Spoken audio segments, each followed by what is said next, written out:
High guys, آج کا جو ہمارا ٹاپک ہے وہ ابن خلدون کا ایک تھیوری ہے جس کو ہم تھیوری آف رولر یا اربن سوسائٹی کہتے ہیں۔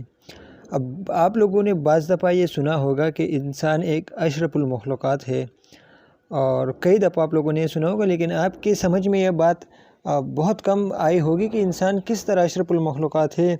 اور بعض لوگ یہ بھی کہتے ہیں کیونکہ وہ عقل رکھتے ہیں یا شعور رکھتے ہیں، تو یہ بات بھی صحیح ہے۔ لیکن جو ابن خلدون ہے اس نے ہیومن سوسائٹی کو اس طرح اس کے خصوصیت کی وضاحت اس طرح کر چکے ہیں کہ وہ کہتے ہیں کہ ہیومن سوسائٹی جو ہے وہ اینیمل سوسائٹی سے کس طرح آگے پہنچے یا کس طرح ترقی کی اینیمل سوسائٹی کے مقابلے میں ہیومن سوسائٹی کیوں آگے گئی، how human society supersedes animal society. تو اس میں 4 جو کنڈیشن ہے، ان کنڈیشن کی وجہ سے جو ہے یہ جو ہیومن کی سوسائٹی آج ترقی کر چکی ہے، ہم لوگ اینیمل سوسائٹی میں نہیں دیکھ رہے۔ نہ آپ جانوروں کے کسی بھی جانور لے لیں، جیسے کہ بندروں کو لے لینا، ان لوگوں نے اپنی کچھ ڈیولپمنٹ کیے، نہ کتوں نے، نہ بلیوں نے، ان لوگوں نے کچھ اس طرح کے ڈیولپمنٹ نہیں کیے جن کے مقابلے میں ہیومن سوسائٹی نے۔ آپ انجینئرنگ میں دیکھیں، میڈیکل میں دیکھیں، آپ سوشل سائنس میں دیکھ لیں، تو ان لوگوں نے یہ جو ہیومن سوسائٹی ہے اس نے جو ہے ڈومینیٹنگ شروع کی، بلکہ ڈومینیٹ کر رہی ہے اینیمل سوسائٹی کو۔ تو ابن خلدون کہتا ہے کہ 4 چیزیں ہیں جس کے بنا پر آپ کہہ سکتے ہیں کہ ہیومن سوسائٹی میں اگر یہ 4 چیزیں جو ہے ان کی وجہ سے ہیومن سوسائٹی نے سپرسیڈز کیا ہے اینیمل سوسائٹی سے۔ تو اس میں جو سب سے پہلا پوائنٹ آتا ہے وہ آن دا بیسس آف وزڈم ہے۔ جو ہیومن سوسائٹی ہے، جو انسان ہے، اس میں عقل ہے، شعور ہے، کسی بھی کام کرنے کا ایک خاص طریقہ وہ جانتے ہیں۔ وہ اپنی انفارمیشن تھرو ورڈز ہو گئے، تھرو آڈیو ہو گئے، ٹیکسٹ ہو گئے، اور آپ کہہ سکتے تھرو ویڈیو ہو گئی، آپ جنریشن سے جنریشن تک پہنچا سکتے ہیں۔ جیسے کہ آئنسٹائن کی اگر ایک تھیوری میں ابھی پڑھتا ہوں تو وہ بکس میں جو ہے ان دا فارم آف ٹیکسٹ جو ہے ہم تک پہنچی ہے۔ تو آن دا بیسس آف وزڈم پہلی پوائنٹ یہ ہے کہ انسانوں میں عقل ہوگی، اس عقل کے بنا پر وہ اینیمل سوسائٹی کو سپرسیڈز کرتا ہے۔ دوسری جو آتی ہے دا need of a supreme governor. جو دوسرا کنڈیشن ہے وہ یہ ہے کہ ہیومن سوسائٹی میں ہمیشہ انہیں ایک لیڈر چاہیے کہ وہ سب کے سب کو جو ہے کسی ڈائریکشن پر لے کے چلے۔ آپ اگر ملک کا وہ لے لیں، مثال لے لیں، تو آپ کو ایک وزیر اعظم یا صدر کی شکل میں یا بادشاہ کی شکل میں ایک بندہ ملے گا جو گورن کرتا ہے پورے ملک کو۔ آپ صوبے کے اوپر آئے تو چیف منسٹر ہو گئے، پھر آپ کرکٹ میں تو وہاں ایک کیپٹن ہوتا ہے، آرمی میں آئے تو وہاں ایک پورے کمانڈرز ہوتے۔ آپ کسی بھی فیلڈ میں انسانوں کی چلی جائے تو وہاں پر آپ کو ایک گورنر ملے گا، وہ سپریم گورنر چاہیے۔ تو آپ گھر میں لے لیں، گھر کو یا تو امی یا ابو ان دونوں میں سے کوئی ایک چلاتا ہے، بعض اوقات کوئی اور بھی گورن کرتا ہے، لیکن کوئی ایک پورے گھر کی جو ہے نا چلاتا ہے۔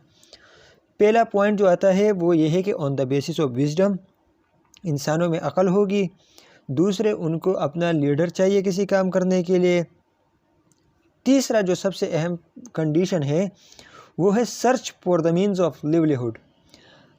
انسان ہمیشہ اپنے روزگار کے طریقے جو ہے اس کے طریقے نکالتے ہیں۔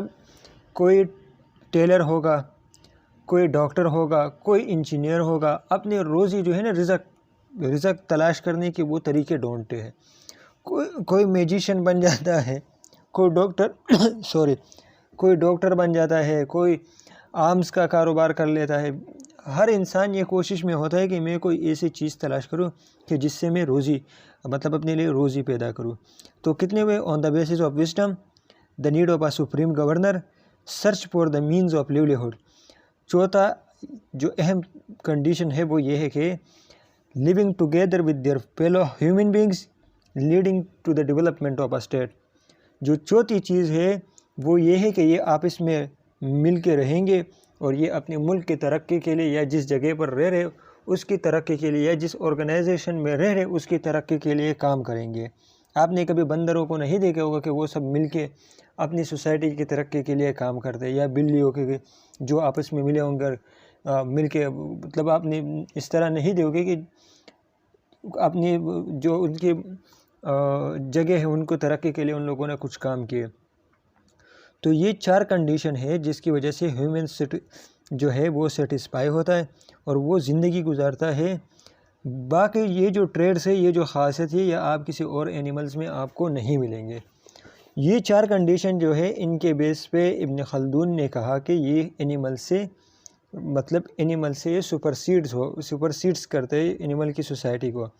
ہیومن کی سوسائٹی ہے وہ اینیمل کی سوسائٹی کو سپرسیڈز کرتا ہے۔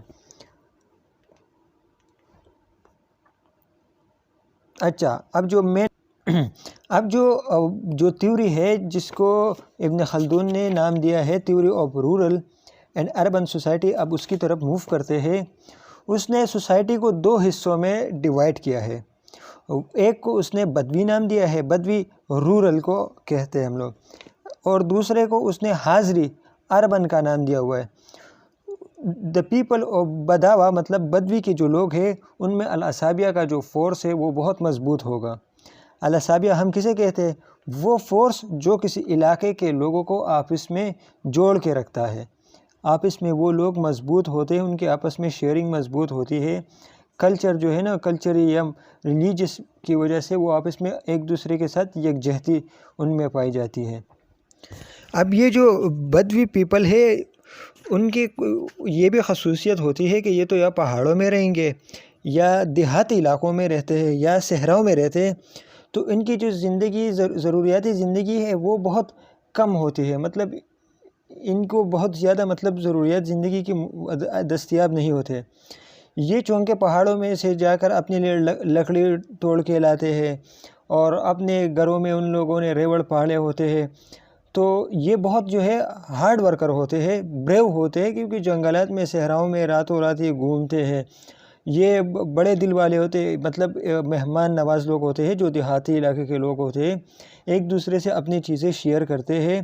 ہارڈ ورکر یہ بہت ہوتے ہیں اور یہ ان میں انرجی بہت زیادہ ہوتی ہے، کیونکہ اپنی ضروریاتی زندگی کے لیے ان کو بہت زیادہ جدوجہد کرنا پڑتا ہے، محنت کرنی پڑتی ہے لانے کے لیے۔ مطلب کبھی کبھار تو آپ گاؤں کے علاقوں میں چلے جائے تو جب سیلاب آتا ہے تو اس میں درخت، وہ اپنے ساتھ درخت لے کے آتے، تو یہ لوگ ان سیلاب میں بھی جا کے درختوں کے جو تنے ہیں وہ ان کو پکڑ کے سائڈ پہ لاتے ہیں۔ تو یہ بہت زیادہ جو ہے نا اسٹرانگ لوگ ہوتے ہیں، اور اس طرح کے مطلب آپ ان کے خصوصیات دیکھ لیں کہ طاقتور بھی ہوتے ہیں، کیونکہ وہ محنت زیادہ کرتے تو طاقتور ہوتے ہیں۔ دوسرا، وہاں پہ آبادی کم ہوتی ہے اور لوگ ایک دوسرے کو بہت زیادہ آسانی سے ایک دوسرے کے ساتھ شیئرنگ کرتے ہیں، تو ایک دوسرے کو زیادہ جانتے ہیں۔ تو ابن خلدون کہتا ہے کہ سوشل سولیڈریٹی جو اسٹرانگیسٹ ان دیز پیپل، ان لوگوں میں سوشل سولیڈریٹی بہت زیادہ ہوگی، یہ ایک دوسرے کے ساتھ بہت زیادہ اٹیچ ہوتے ہیں، ایک دوسرے کی ایموشنز کا بہت زیادہ خیال رکھتے ہیں۔ اب دوسری طرف جب ہم بات کرتے ہیں حاضری کے لوگوں کے جو ہم بات کرتے ہیں، تو یہ لوگ جو ہے سب سے پہلے بات تو یہ کہ شہری علاقوں کے جو لوگ ہیں یہ ایڈوانس بہت ہوتے ہیں، کیونکہ یہاں ٹیکنالوجی ہوتی ہے، نئی کپڑے نکل لیں یا جو بھی کمپیوٹرز وغیرہ، مطلب حاضری کے لوگ جو ہے ان کی یہ خصوصیت ہے کہ یہ ایڈوانس ہوتے ہیں، ٹیکنالوجیز ہوتی ہے، یونیورسٹیاں ہوتی ہے، لوگ پڑھتے ہیں وہاں پر، ان کو فیسلٹیز اویلیبل ہوتی ہے، ٹائم پہ کام پر پہنچنا، روڈز کی نظام، بہت ساری چیزیں ان کو ایزلی اویلیبل ہوتے ہیں، جس کی بنا پر نئی جو چیزیں ایجاد ہوتی ہے وہ شہروں میں ہوتے ہیں اور ان کو سب سے پہلے پہنچتی ہے۔ تو نئی جو انوینشنز ہے یا فیشن ہے وہ سب سے پہلے حاضری کے لوگوں کو، حاضری کے لوگوں میں دستیاب ہوتا ہے، پھر اس کے بعد اوپر گاؤں کے علاقوں میں چلے جاتے ہیں۔ لیکن نقصان یہ ہوتا ہے کہ ان کو ہر ایک چیز ایزلی اویلیبل ہوتا ہے، تو اس میں محنت کی جو ہے بہت کم کرنی پڑتی ہے، جس کے بنا پر یہ لوگ جو ہے وہ فزیکلی ویک بھی ہوتے ہیں اور بزدل بھی ہوتے ہیں۔ یہ اپنے دشمنوں کو بہت دلیری سے فیس بھی نہیں کرتے، جیسے کہ اگر کراچی میں آپ دیکھیں، یہاں ایک ایسا سسٹم ہے کہ ایزلی بندہ آ کے آپ سے بدمعاشی کر کے پیسے بھی لے سکتے ہیں۔ گاؤں میں اس طرح سے نہیں ہو سکتے، کیونکہ گاؤں کے لوگ جو ہے وہ بہت زیادہ سٹرونگ ہوتے ہیں۔ پہاڑوں سے لکڑیاں لے کے آنا، صحراؤں میں مطلب 2 دن مطلب وہ اپنے بکریوں کو چراتے ہیں، تو وہ بہت سٹرونگ ہوتے ہیں، وہ ہر کسی سے لڑنے کی طاقت رکھتے ہیں۔ اب شہروں میں لوگ جو ہے ایک دوسرے کو جانتے بھی نہیں ہے، ان میں یکجہتی کا فورس بھی کم ہوتا ہے، کوئی کسی کا مدد بھی نہیں کرتا۔ اگر کسی کو اگر کوئی مسئلہ پیش آتا ہے تو کوئی کسی کا مدد نہیں کرتا۔ یہ ایک لگژری کی لائف گزارتے ہیں، تو اس کی وجہ سے وہ ویک اور اگر آپ گاؤں میں چلے جائیں تو آپ دیکھو گے کہ وہاں کے لوگ خود گاؤں میں بھینسوں سے دودھ بھینس کو کھڑا کر کے دودھ لاتے ہیں گھر میں، ایک محنت مشقت سے پھر بھی۔ آپ شہر میں جاؤ، شہر میں آپ 50 روپے دے دو، آپ کو ایزلی دودھ مل جائے گا، کوئی بھی چیز آپ کو ایزلی ملتی ہے، تو آپ ویک ہوتے ہو، آپ کسی کو فیس بھی نہیں کر سکتے صحیح طریقے سے، کیونکہ جسمانی طور پر آپ ویک ہوتے ہیں، آپ ایک لگژری لائف میں رہتے ہو۔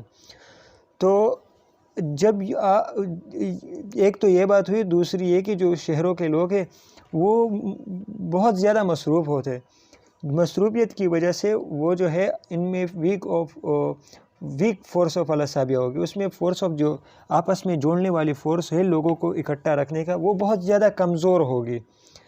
مطلب آپ ایزلی جو ہے نا ان میں مطلب جن قوموں میں فورس آف الاسابیہ کم ہوگی تو وہ آپ ان کو ایزلی شکست دے سکتے ہو۔ جن قوموں میں فورس آف الاسابیہ، اس تھیوری کا مطلب یہی ہے جو ابن خلدون نے دیا ہے، وہ یہی کہہ رہے ہیں کہ بھائی جو فورس آف الاسابیہ ہے، فورس آف الاسابیہ مطلب جو لوگوں کو آپس میں جوڑتا ہے، وہ فورس یکجہتی جس کو کہتے ہیں، وہ گاؤں کے لوگوں میں زیادہ ہوگی اور شہر کے لوگوں میں کم ہوگی۔ تو جن